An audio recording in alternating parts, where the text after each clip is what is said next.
Bamba yine bitambo kabatatula mukabuli oya zika nazika na kuchalo nazika na abalalu nazika nembuto oya tafa waka oya tafa mukuzika okuzika kya buwango wano ewaffe mu Buganda ne mu Uganda engeri yokka gy'osobola okamfatinga omuntu afiiriddwe kwe kuba naye mu kaseera ako okujjako abasiraamu abayina omuntu abantu baabwe baga nti gundi yalika mu kabuli yange. I want somebody to tell me muntu ki gwe bali bazishe nalemerawo mulaba abafyuna abo abafyunu bagezi kasabadi akabuli kasabadi anga mirundi omugagga ne babagulako kofini ya mitwala ya milioni 3 ya 5 tebamuzikamu olwo bakola akabuli nga tetambula amuzike tumalizize bwe mubafuuza makubo kofini bajja nayo funeral companies come back with those expensive coffins. Kasitola banga mukozeka. Ne babaga nti muyiwako takate mujikonya mayinja. Baba genda jijayo. Baba jitwala. Mutigi mukubo mbabe. Mubabe mboko zivuge mbabe. Gwe mukwata nayo. Nkubulira.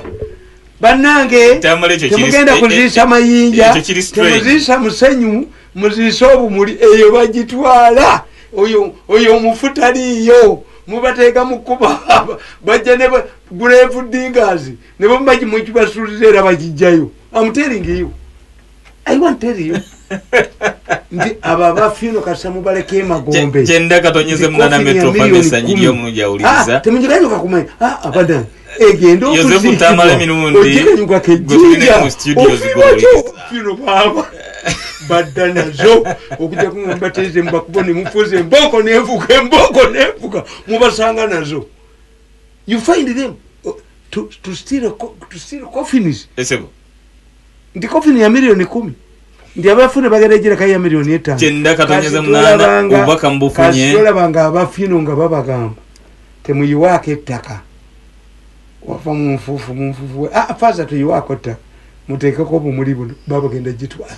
What do you feel? Gwe muna Uganda alina amatu bajiyeke ettaka gundi owafyuno ki ofirwa kinga faza oba pastor ayiyekitiyo ku kofini ti wava mu nvuvu faza toyiwako ettaka temuyiwako amuyiwako obumuli eyo bagenda jitwala mu batege mu kubo mu emboka evuge kakati zembagamba tekakati ruko muzata is a prominent sheikh.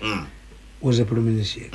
Boke de nakulaga nga bebalwana yasoka natulaka motoka nungi natulaga nga balwana muzata yalese kiyumba kya nkoko tetulaga nkoko muzata yalese kali tunsi muto kati twakitegedde emmotoka z'ekibuli muzata abadde nako kakati mukamuzata namwandu agamba bannange emmotoka yabazeeriwa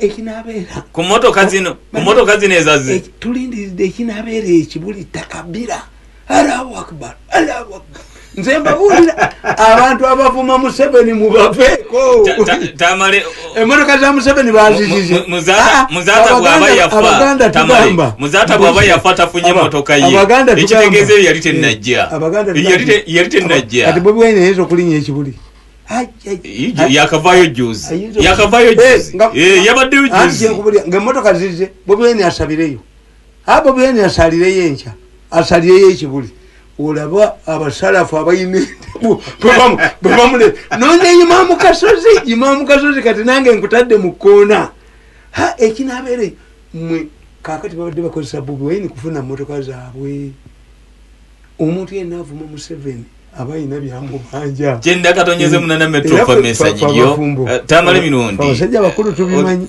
asola babafumbo nga balwanagana ekironga gowa kyadde ansiseko bulangiti eyimpawula kati bulijjo simujja mwebakamu kakati bwoluye ngumi kasa sipiika ayita parliament netuula owuli akasirikiriro oba owuli amaloboozi amasendekerevu kakati n'abantu Museveni beyasuubiza ebintu kasitabi baleetera kati takabira zigenda okuba ekibuli nzirindiridde imamu kasozi Allahu akbar motoka 10 kati gundi n'amala alinyayo Bobi Wine bamuleta talina mpale Bobi Wine yaba Bobi Wine ye Museveni atubane Museveni yakuba ebintu bino tebirina bye bitatabula ne wamwe abadagenda tamale katamanyi nti aba ebyenfuna tebirina gwe bitatabula ne wamwe nawulidde muli mu kwekuba nti ne Lumumba covid yabaddemu akabadi mwanange Lumumba agakulimba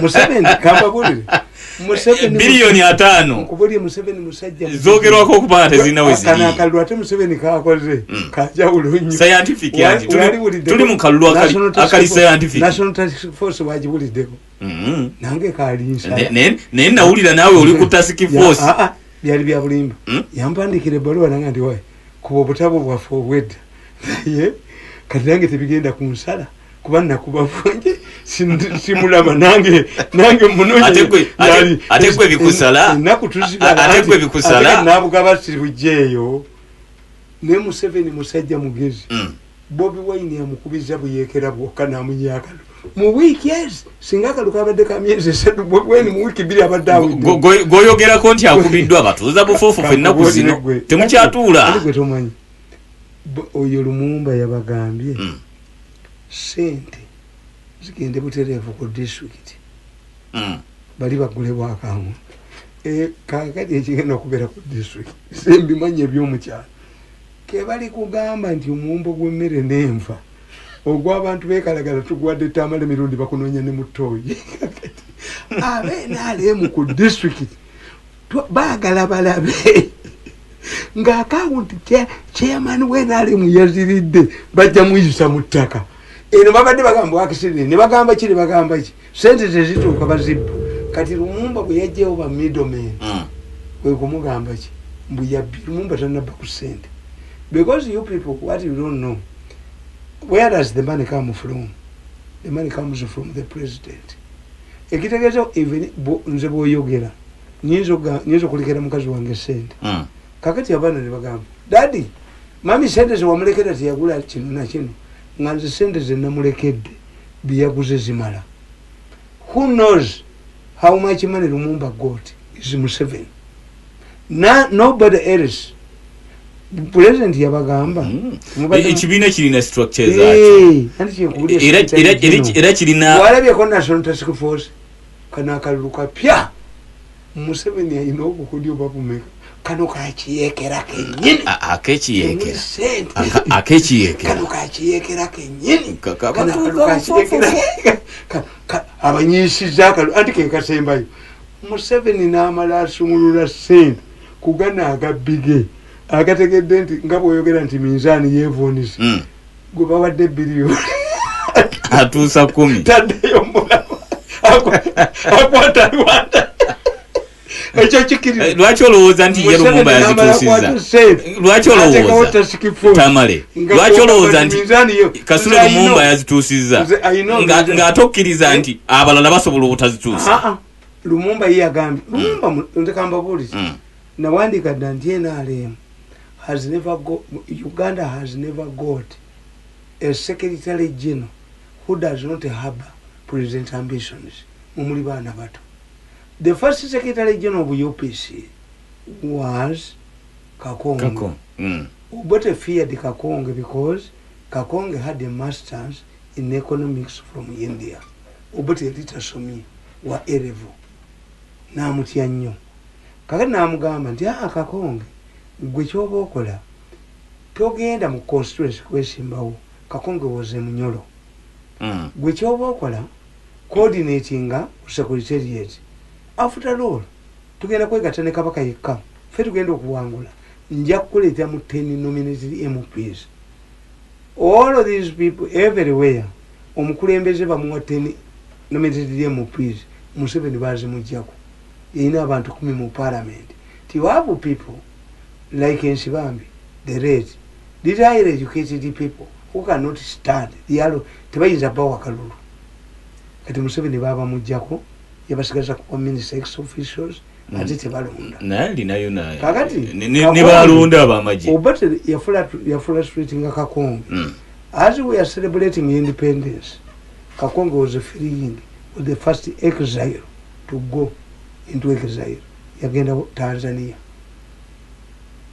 Obata amulimbi amutya wabuyigirize. Paulo Muwanga bwe yalaba Kakonge ngaddusi. Obata had nominated Paulo Muwanga among the 10 MPs. Muwanga surrendered his seat. Tiwula Muwanga yafuga party. Party bw'oba tolina kiwaliyo kikoledde oba society nga nze yaliko omulimu n'engenda ewange. Abantu olina okubeera ne fundamental sacrifice kiwaliyo koledde abantu. Museveni yatufuze emyaka 35 ayinza okugenda mu wata why nti sacrifice yakola okugenda mu nsiko the higher the risk the dividends. Kakati Kakonge n'agenda. Kakonge bw'agenda Obata n'aleeta secretary general Grace Ibingira connived with the Kabaka Yekka to remove Obata in 66. Yes, sir. Obata n'agoba Grace Ibingira yabasiba mu kkomera n'aleeta Felix Onama. Felix Onama connived with Amin to overthrow Obata. Secretary Generals. Museveni neyereetera Mbabazi by Secretary General. There are 2 Secretary Generals in the history of this country that have never tried to use the Secretariat to take a power. That woman is a Kenan. Yes, sir. The second person, Luwuliza Kirunda. Luwuliza Kirunda never attempted as Secretary General to take a power from Obote. Nolwekyo oyo omukazi era namuwandika mu kitabo kye. Nawandika mu kitabo kya. Bwe baali bamulonda bamuwoganyanga kakolaganye n'omukazi ali mu State House mbu ye ave mu State House afuuke Secretary General. Because these people are arrogant. They're very arrogant. I don't know whether NRM can survive without Museveni. Arrogance. Chenda katonyeze munana tamalo yagala ebigambo byagala kufanagana ebya President Museveni byategezeza nti bwatunula talaba. Ani gwayinza kwasa gwanga lino. Ate kakati ekibi ekiriwo. Ukote kuba. Nedda. Kuyisa mba Uganda lugayi. Bibiri. One. Ekisooka president naye aba agudde. For 30 years you have not produced a leader. Who can replace you? Who can suit your legacy? How can we recruit leaders? We have Museveni introduced several centers of authority, the catchment areas. How many mayors? Mubu Faransa, Bubera mayor wa Paris, Uba mayor wa Kawembe, Ubuja kufuga Faransa. Most of French presidents, apart from Charles de Gaulle, were former mayors of Paris. Tubachita Paris, yes, Bajogera. Neka tunulira kwa meya wa Kampala. He cannot have akolera message ataina kyalina. Chairpersons ba district babba michomo. Tell me one chairperson of a district who can be president, because decentralization means that the district chairperson is the president of that district. Baliwa, what is ngaba governor of America? Many presidents are senators and governors. Why? And when you come to Washington, what is added on as a governor is foreign affairs. Nti chairman wa district yali badde nga muimuva abanasikira Museveni need babba michomo babba butale kati catchment area nefu. The districts cannot. MPs, you tell me how many MPs bisobola okujjamu bafuuke ba president? Siri the money issue. Abaganda parliament emuli abaganda bakugamba tikitagenda azaala bagenzi. A person, when a person lives longer, buries his own children. Because the NRM has lived longer, potential bamanya musigabani who had brains. Kati chovola banti Bobi Wine yazina abakanga. Why? Society yaba Bobi Wine. Era na wandika mu 2017. Timwe mabulire. Bobi Wine wakabi nnyo. Why? Nabaga nti abantu abafaanana Bobi Wine bebafuza amawanga. Uhuru Kenyatta in Kenya bamukubanga mu mawulire ng'amaaso mamyufu nti is a drunkard. Waliwo omusajja bamuyita Modi, prime minister wa China wa India, muhindu, tebalya nnyama yagiwera, yasanga n'embogo tebalya nte ne bucha y'embogo yagiwera. Is a Hindu nationalist. Basooka mutwala waabwe Gujarati nga mulalu naga nti ababba ssente bonna ntema mikono. Every corrupt person nze sina budde bwa kooti kubagulira ntema mukono, siri musiraamu. N'atema abantu emikono ewaabwe Gujarati tebadda mukumba. Oyo omusajja Modi owa India baagenda ne batta omuwala omuhindi ku train ne bamulepinga ne bamutta. Modi yakwata abahindu banne ne balumba ekyalo ky'abasiraamu ne batta innocent people. Abantu bolaga ng'example tatamale ekyo kiraga nti honorable Kyagulanyi ekifaananyi kyolaga nti honorable Kyagulanyi asobola okukulembera eggwanga lino. Gentleman ayinza okuteekako bulletproof ekyo nanoonya akalulu Kyagulanyi omuyita waakuzannya from the ghetto ne bamukubatiya gasa. Olaba bano olaba muri ati eyakulya mu byebbeeyi bamukubatiya gasa amala kulaba maaso ono yo wageta alumba bulumbi. Nzere bagamba okkiriza kakati ghetto gladiator eggwanga alirina mu ngalo ze ttaano mmwe Tamale nabaga nti mmwe Tamale ffe lwaki tutambula ghetto gladiator eggwanga alirina mu ngalo ze ttaano bw'ati. Wenaalemu ayina akakofiira kana akatambuza mu kibuga t-shirt ntitambuza batono olowooza lwaki benyondo mu mutwe gwolowooza nti abapoliisi tebategeera gwedira enyondo yingire nayo mu studio nabe bwe bakuyolerawo ngakamunye naye bamanyi nti osijentomani bamanyi nti osijentomani timirundi ya Museveni buli bagenda okuwaba aseka buseti kati yakozeyo ekyakapya yakuvaako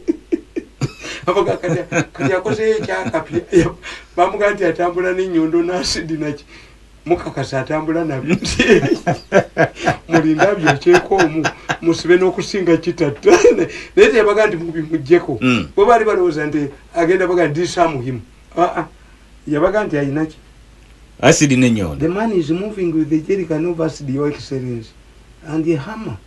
Oh, is it true? You leave him. Let him power acid on anybody. I will deal with him mercilessly more than Chitata. Kati bo baali bagenze abalowooza tagenda kulagira police. You go and disarm him. Tasobola mwe lwaki mumutya. Ebyuma bino ebibakwata. Museveni tayina muntu yali ali omuwadde ne batamugula. No, those machines. Era omukoya booza. How can Museveni give this sophisticated machine to a drunkard? To a bad man? Tebiba kubye. It was only mad man. Singa Tamale bokkiriza. Singa Tamale. Kube wange batya. Singa bokkiriza Bobi Wine. Nti a resonating ne society. Singa n'ebitongole bikumadde mu bikkiriza. Singa namwe abamuvuganya bwe mukkiriza. Tolowooza nti eggwanga lino lyalifunye peaceful transform power okuva mu President Museveni okudda mu muntu omulala. Nga bokkiriza nti Bobi Wine abantu bamukkiriza. Era abafaanana. Afaananako Modi. Afaananako Uhuru Kenyatta. Afaananako nedda balite moyi yaleta Uhuru Kenyatta ne Bobi Wine ba mafia be bamuleeta. Yes, Bobi Wine did not emerge from nowhere. Okkiriza nti Bobi Wine byakola bifaanana banna Uganda bamuleeta nga tebamanyi nti atajja kuba wa amaanyi. Ugandans don't need diplomats.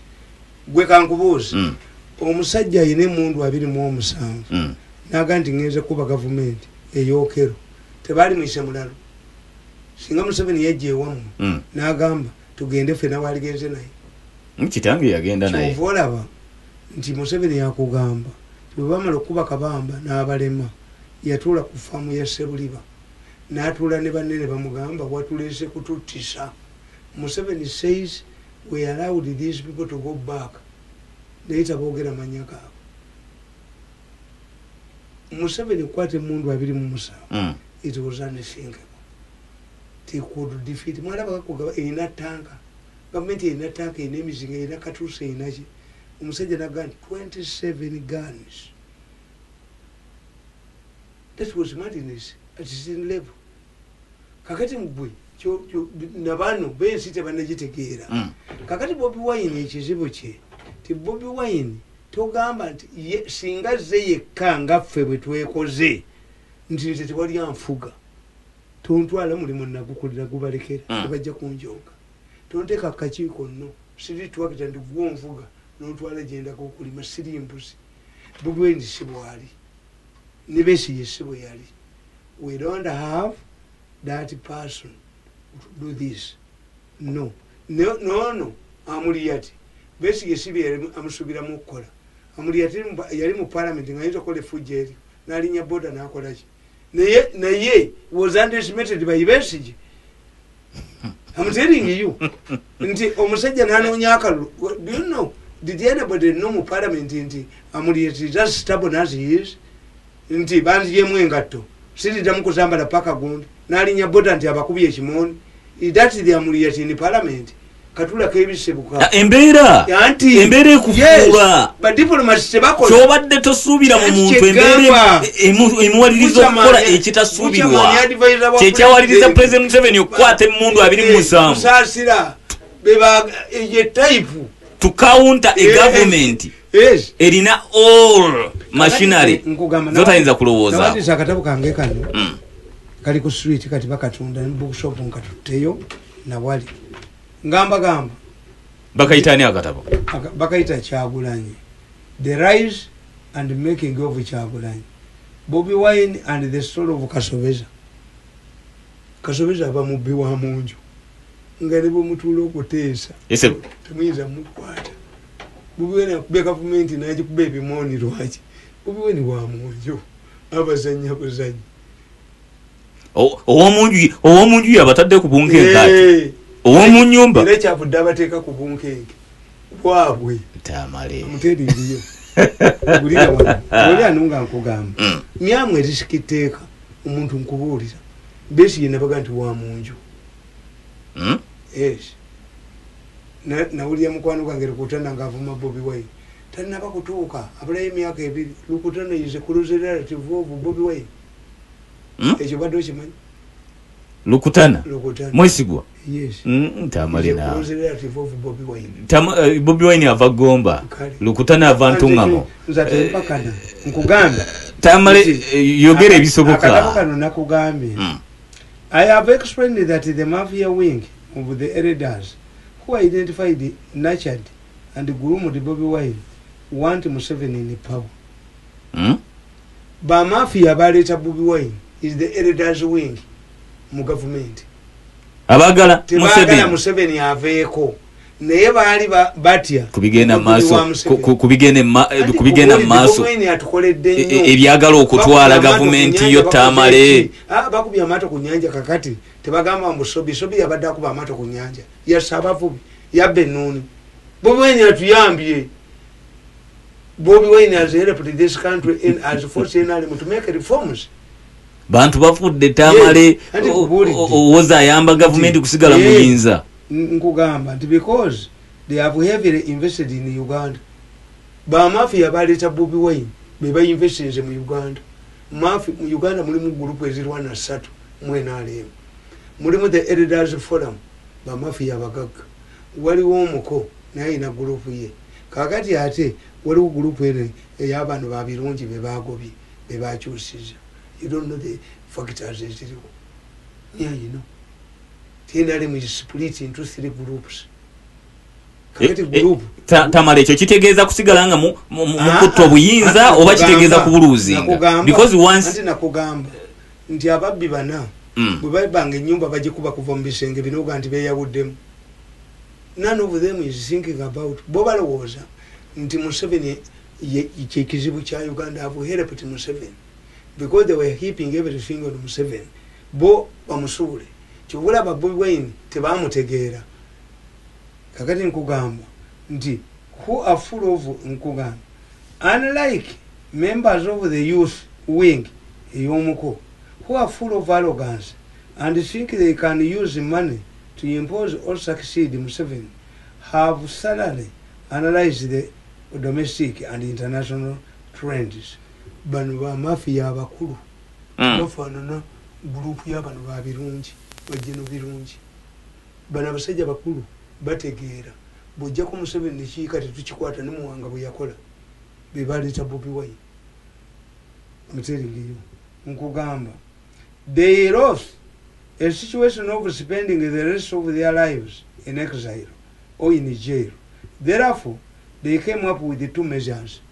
Esoka abasajja abakulu esoka abagagawadde. One, to get a political weakling or a novice politician to take charge of the opposition as they prepare to an orderly and peaceful Museveni's succession that gives them an opportunity to stay and die in Uganda. Bagamba one option yali yakufuna munafu bamuteeketeke ng'azannya kaliyuki mu opposition nga Museveni naye bwe yeetegekera okugenda basigale mu Uganda baleme kudduka kubanga Museveni naye asibye akawunti zaabwe n'abazungu zire bagamba nti Museveni yakolagana n'Abamerika. Abamerika bagamba Museveni please tujja kukolagana nawe ng'akalulu kawedde but make the election process clean. Abamerika bwe bayogedde nti oyo n'oyo bagobe basuzeewo abasuzeewo kubanga Museveni naye mugezi nti abo abaana ani afunyeemu yogera ku security check kubuli ani afunyeemu babadde bakuba Bobi Wine nga bwe bawaayiriza muhoozi sabiiti okugenda sabiiti tali mweno gundi birungi okugenda birungi abo bibali mu problem ewa naye bagenze lumu kubanga special forces yayingira mu police kyobula tulina ba inspector general police babiri olaba okyolaba mugoba ayi yasigaddewo yes kakati bano ono special forces birungi abadde agiyingiriza mu police ekuba abantu katulina Paul Lake bwe bakuba meja jeno bwe bakuba bawaayiriza muhoozi kakati kitaawe n'amugamba genda ekikwatemu ate tulabe banakuwaayiriza. You don't understand these things. Abadde bakuba Bobi Wine babadde Bobi Wine amukubira esimu ne mugamba togenda Kayunga bangamba nti ali busy Kayunga esasi yamuyita ku mutwe nenkubira Nyanzi ne mugamba chairman Nyanzi temulowooza nti Museveni yabatta abasajja ba mafia baba wa bilioni 5.8 nga Bobi Wine alina banoonyeza ababaka ba palamenti bajja mwabyo Bobi Wine esasi bwe lyamuyise ku mutwe yazze mu layini jagenda ayogera bakayibula ayogera bayume yazzeyo neri yeri alowooza nti abasajja oyinza baba abasajja Bobi Wine bamuleetako ekintu eki kyenkugambye they looked for a political novice era buli avuma Bobi Wine tamugamba nti musa aga tannatuuka kufuga ggwanga but as long as Bobi Wine mobilizes MPs for them naga nti ayume ayitemu naga nti kadaga ayitemu naga nti kayigula nga talina mulemu tebamukuba tear gas mukitegedde ekyo tiweya Bobi Wine is tear gas aba awagira wuwe naye when Bobi Wine goes to a constituency wanakabira bakuba tear gas ewa Saida Bumba bakuba tear gas as long as Bobi Wine does not antagonize abo ababa mafia be basimbyewo bajje mu parliament era mwabitamale kusuubira okulaba ebintu bino okusukaawo okimanyi bulungi nti Bobi Wine gyabadde alaga tabaddeyo na candidate wa people power oba wa NOP ekyo menye kitegeeza lwaki talinayo candidate onofuga otya eggwanga yakajja yes kitegeeza loolo ye 80% ba 90% ekibiina kipya nkubuulidde kijidde mu kiseera kya election ani yabasasulira Bobi Wine tomuyita bwakuzannya Bobi Wine bamuteeka mu DP block n'agigoba yonna bakamiliyoni bamabice bamukubakuba ani yabagoba Bobi Wine gundi oyo gundi ani yimbanga ensitu gitunda ate kati nayimati mayinja mayinja bamusindika dde yakette Bobi Wine mayinja abadde ku simu ya Bobi Wine kujjako message nti oyo mufere I know kakati nkugamba nti this is why they abandoned Dr. Kizza Besigye and identified Bobby. It seems they had worked and used the Bobby Wine in another grand business. They did not just land on him. Bobby Wine, Nyanzi, Mwenda, but in a business out. They are not seeing themselves for the first time. Togama nti mafia balandika bulandize ku Bobby Wine. Never. Bobby Wine, Nyanzi, oyo mukazi, Mwenda, Gundi Zake. They have known each other for a long time. Zake yafuuka na mulema.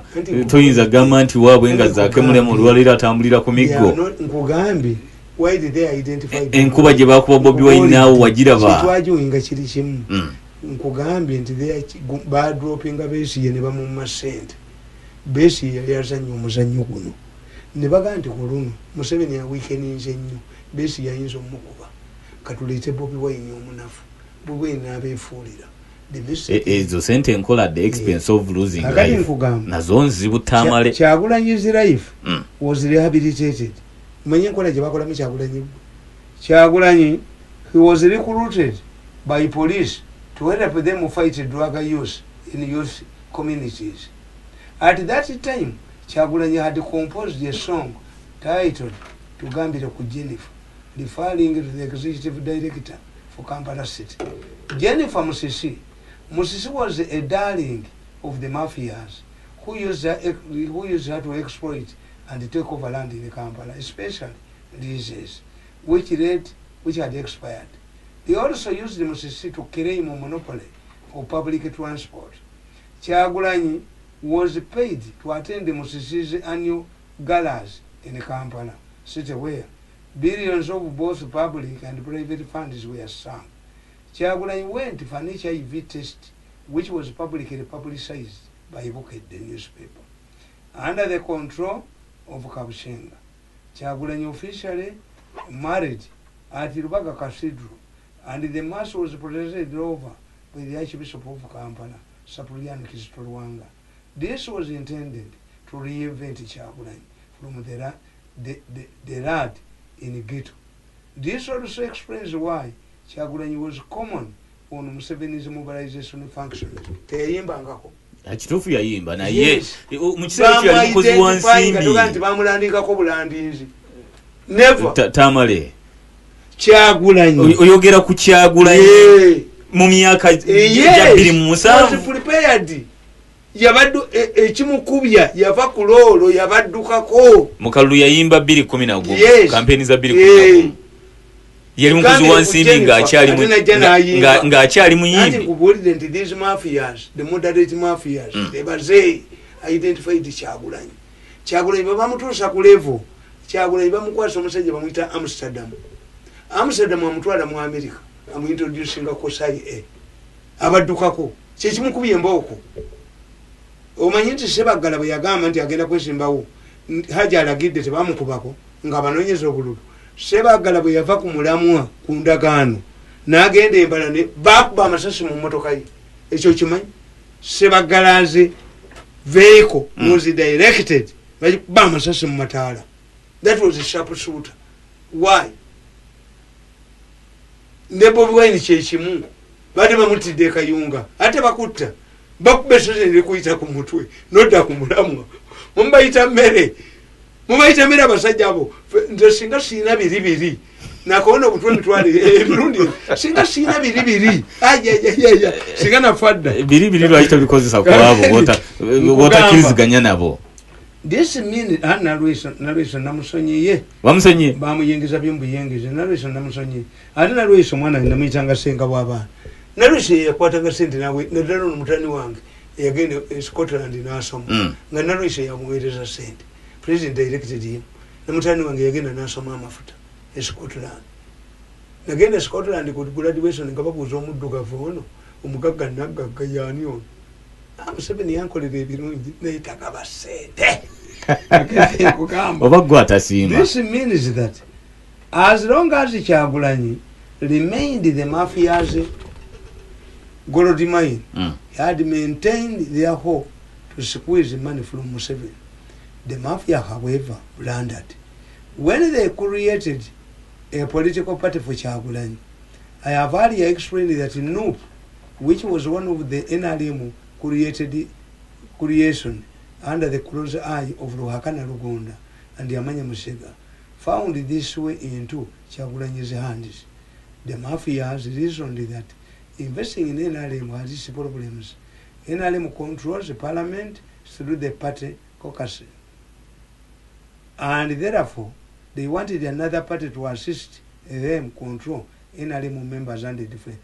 Banu, Bagamba, nti bwetuddira ababaka ba parliament tetubayisa mu NRM, Museveni abayita mu caucus. Tuteekawo ekibiina ekirala naye nga ffe tukifuga.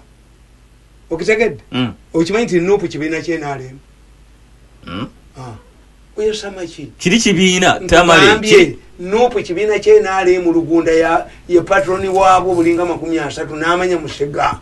Era nze Sewunyiza amanya Musega kuvaayo n'awagira Bobi Wine. Obwo bubiina nange nnamu mutabani wange ayinamu akake va kuno wa Bobi Wine. Nange mutabani wange ayinamu akake. Buli obubiina 40 bwa NRM. How could Bobi Wine get a party ya NRM? Bana abasajja ba mafia babala.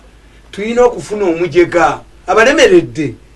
Tuyina okufuna omujega. Tamale NRM is a party, a registered party in Uganda. Yes. Tesobola kuba atengeri n'ebibiina ebirala byehoolinga. Wakana. Genda obuuze. Oba Lugunda ako kabina ka NUP tekali ka NRM. Bumubuuze. Nkugamba.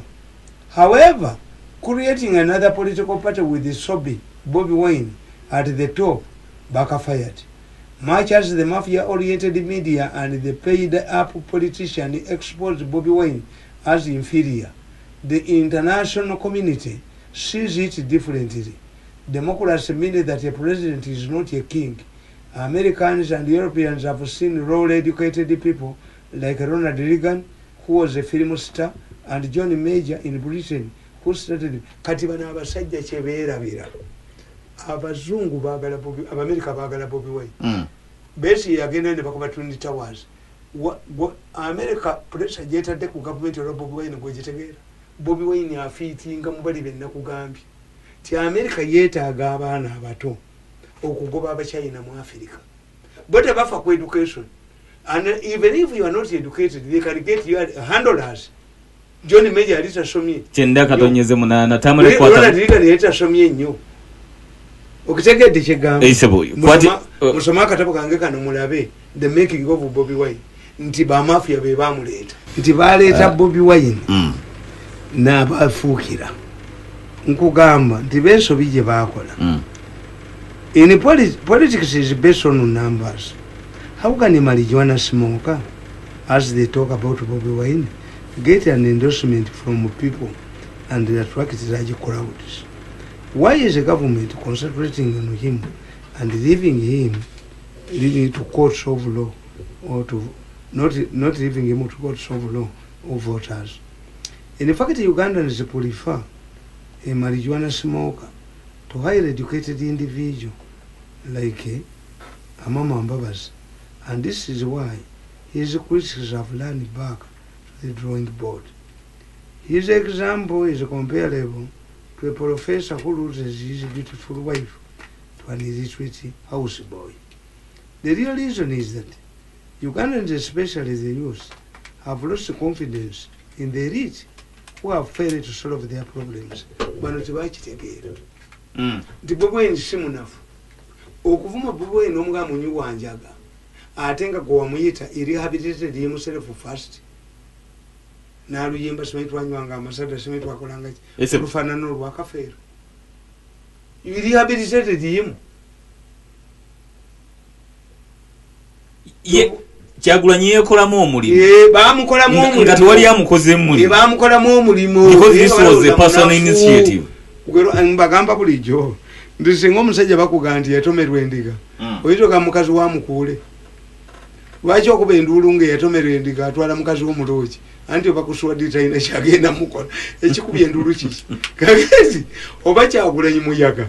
Ng'abantu tebasobola kulonda muyaga. Lwaki mukuba tiyagaasi. It's a contradiction. Tamale. It is also a contradiction. Bobi Wine bwaba waabwe nga anti kugambye ya creating abantu ababe factions esatu mulimu group ey'abasajja abakadde abayinvestors abamu international trend baleeta Bobi Wine kuwamba opposition bonga balowooza nti olunayogera nti Bobi Wine abantu bajja kuvuma muvume. That's what I'm telling you. Mulaba abavuma Bobi Wine tebamuvuma tasobola baka bwa parliament, tebamuvuma nti mobilizer, bamugamba tasobola bwa president. He has gone beyond his assignment. Ngabo gani nti nze mirundi bakugamba boba je bafune company esasule wano nze nzije njogere how bwe bujozi bwe batuyinako. Somebody believes nti nze ujja kujosa sule wano a company mirundi ajayogere bogeza how amwalo ganti I cannot, if you cannot give him my money nsasula wano sente lwachi bututuka mu kalulu oleta dombo. Ebyo bikole Rogers mulindwa bikole ofuno not me nti bobo batuka ku sente ebyo bikola mu marriage whether there are visitors, important visitors, the housewife who cooks food, not the house girl. I've been running my programs here. Why do you believe that somebody should form a company? Ya jasa sule oneyambi sengachi. Who are you? That's the mentality. Tibale woleza mu Bobi Wine nti munafu tujja mukozesa nga Sebagala haja alagidde. The moment Sebagala deviated from that role haja alagidde bamukuba embalala ne bamugirira na academic papers. They had to give him money mbwata agenda asome. Okitegete kyengunye. Yes sir. Ti Bobi Wine be bamuyitira bennyini they underestimated him ne gamba. This is widely explained by people who prefer witch doctors and herbalists to qualified medical doctors. Finally, government has appointed the artists like Kapsalin Kusasira to important positions of government. How are they different from Bobi Wine? To many Ugandans, Bobi Wine is better than those two, Kusasira and Butcherman. More so, Bobi's critics have been cited in the corruption scandals, while others have been arrested and thrown in jails over theft. As I submitted earlier, Bobi Wine fits in America's now strategy of identifying younger leaders in Africa. African leaders flock to China because the Asian giant do not mind about democratic credentials. America and Europe cannot adopt the Chinese model because democracy is an important ingredient in their values. They therefore want to use younger people who can protect democracy through mass mobilization. This is why a female university student led a campaign to depose General Omar Bashir in Sudan. 6 youths who attacked a police station in Benghazi and grabbed 6 guns, which sparked off a popular uprising that ended the 42-year government in Gaddafi, is another example. Eriyo estate broker, Eriyo estate broker, Yaha ended Yaha's Jamaican dictatorship in Gambia. Ero group abazungu je baleeta. Tebaleeta basibi b'amatayi. Abazungu babaagala okukyusa ensi. Tebaleeta bambabazi. Ate babazi etasobola kufuga gwanga. Mbabazi alininga nnyo ku Bachina. Yali secretary general ng'abantu abatwala China. From that narrative, otulaze nti Bobi Wine asukka level y'aba mafia boyogerako. Anti baamuleeta n'abalemerera. Kakati bwagende Kayunga nga yepa agobye deep block yagigoba. Kakati bwagigoba abadde atandise okunoonyeza abantu be ne bategeera nti omusajja avudde wambwa waayitira kati ali gonja waakalira. Baamuleeta kuvuga abaana kubatwala ku ssomero atandise obbakebera ebiteeteeyi abafungula ba ne bali muyitaako ekayunga bali muyitaako ekayunga. Bobi Wine okubala yavudde ekayunga akola ki? anonya kalulu akake goyizo gende kisolo noga nti Museveni bwajano mugamba aleteka yugula. You think Museveni is that an impossibility? You think government ojisaba cheta sokola kola? What if today after Yowalale at Kisolo Museveni moves to Kisolo was kayugula?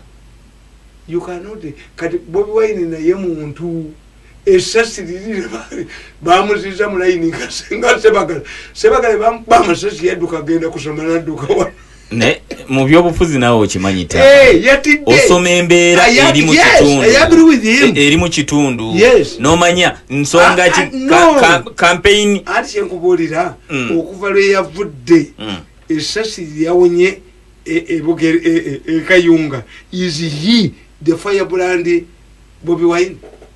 I see I see no change in Bobi Wine. In fact, the only change I see aggressiveness about the opposition security agencies. And I think it explains why these changes in security agencies. The changes here for Bobi Wine. Why? Those Americans bagazing you. Bagamba Museveni, we know you will win the election. Why did you dent the election process? Omwana muwangule muhalali kakati bagenza okutunula ngereketo commission mfu the chairman of the electoral commission avuya buvuya. Why?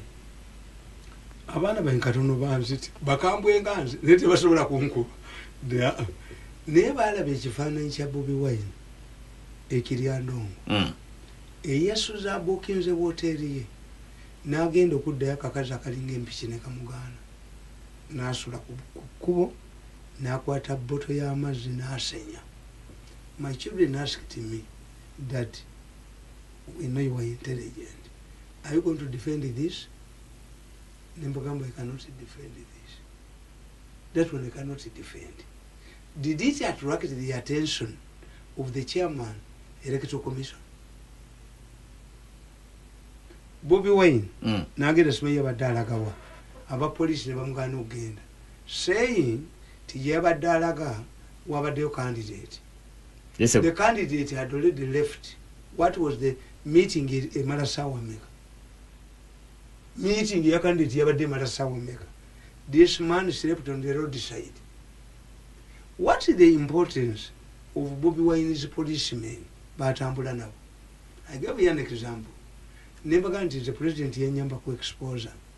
When the president visits a foreign country, the foreign country takes security.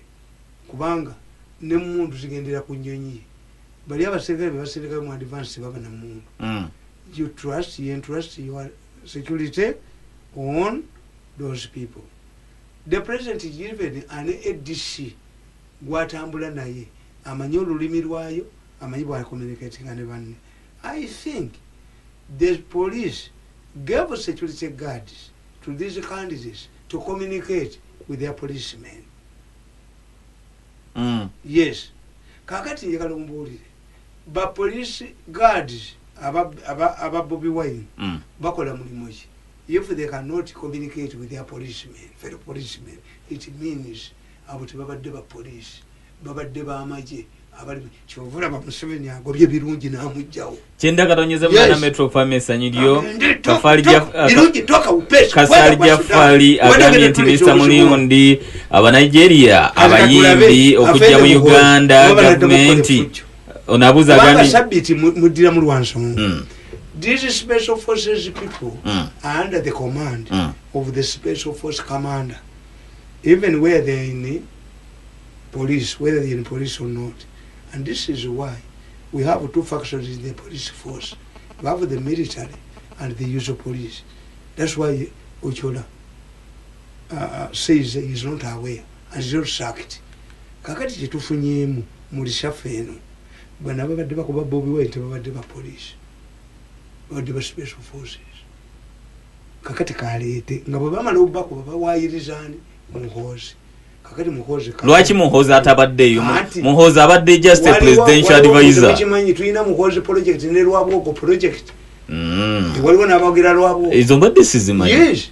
Era you write about it. Nti these people balowooza after egging us out gwani atatya bidumo kwogera ku muhozi project febatu ko bane tugenda ne basigala mu bokka kati abana b'omukazi omu kasaba banga be basigaddewo okusikira kitabu battingana Adam yati Kaini yadira Chaberi lwaki Kaini yataberi he did not fear Chenda katonyeze munana metro famesa niliyo tamale katuliro baka bono kakati bane basigala nga balwana ana Samson nze napayo ne bagamba nti afende muhozi si awereza tweets zivuma Bobi Wine bali bagala kuchimwete kulirako kakati mujja kulaba difference if the soldiers have been mishandling Bobi Wine nga bana abavubuka abatabo mukoze ensobi you cannot if you mistreat a man like me anybody who has worked closely with you goes back a cursing tumanyimyako mu nyimbe abana bali bakola mu state house bakataba kuba ebifana they in Canada talking badly about you anybody but not sorry mubagobye ku mirimu bwowoli mbagobye ku mirimu bagwa tudde mbasibye idati bobweni yabi bakola enyanja madeni wana n'enyanja abavubi abakwatya mu nyanja ne babajjako ebinyenje ne babattiramu mu Uganda ennuni yo nga bagitwala dda kakati today mugamba mbusobi kana kasajja kwabukidde akafekete Bobi yabadde sobi yabadde ebyennyanja factory yabadde nimuleta n'etteeka yinvooko etteeka lya 1937 ebyennyanja tebikalirirwa kugaba bitunde eddondolo Chenda katonyeze munana metro famesa niliyo tamale mirundi Bobi Wine omunafu abadde abatwala katusomo baka bono kasali Jafari agamye nti mwami mirundi aba Nigeria abayimbi okujja mu Uganda government yabadde temanyi oba chenda katonyeze munana nachoka nkubolire you see bwokwatanga omusajja mu nyumba ewo ne mukazi wo omusajja tomukuba mubuuze how did he come ask the Nigerian how did he come kubanga bana abafere kye basooka okukola police emukwata n'emugamba nti mu deporting by deporting you is like finding a man inside your house and you kill him you told me what time to explain you say are you a robber oba mukazi wange yakulese ask who brought you here kati baba mafia kye bakola immediately they hand you over kakati NRM ekyobujinga ekirala kyekoze mu kimanyi how can an NRM a government a ruling party which must have trust in the electoral commission how can NRM say before the other parties tugenda creating it has no trust kakati which one shall we trust which one will the public trust the tallying center of NRM and if NRM has the powers to create its tallying center can't the opposition do the same kakati akakaluka food chenda katonyeze munana kati gwato kitegeera nti NRM musabira inamukoleramu ekyo gwato kitegeera nti bayina abakoleramu mwebale kuwereza sebo ulira ne babagamba akola bino ye secretary general wa NRM babagamba scientific elections scientific deba bimuletera ne babagamba scientific elections bajja kwogera ku radio Bobi Wine na bookinga ku radio yembale ne mukubirayo na bookinga ne mukubirayo kakati kitegeezaje kakuberale ebyani abikola mwebale kuwereza sebo Bobi Wine yabikola ko yekka mwebale kuwereza mbuliza mwami mirundi nti nsobola okujja ko wa t-shirt za Muzeyi Museveni nze Uthman ekawanda zange zemulaba nyamba